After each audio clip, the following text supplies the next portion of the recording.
महाराज राजा अंबरीशाचं उदाहरण तुम्हाला भागवत कथेमधनं माहित आहे.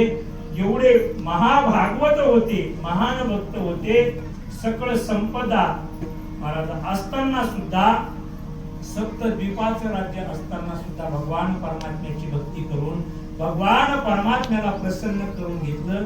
भगवान परमात्म्याने स्वतःच्या रक्षणाकरता आणि राज्याच्या रक्षणाकरता स्वतःचं सुदर्शन चक्र सुद्धा अंबरीश राजाला सोडून दिलेलं होतं. कारण सकळ भोगिता होय त्याचे, स्वतःच सुदर्शन चक्र हे महाराज भगवत भक्ताला द्यावं एवढा अधिकार मोठा प्राप्त होत असतो.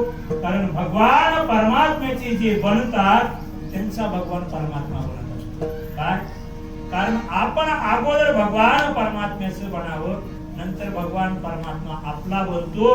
नवे नवे भगवान परमात्मा आणि तो भक्त मात्र भिन्न राहत नाही. विढाला विढाला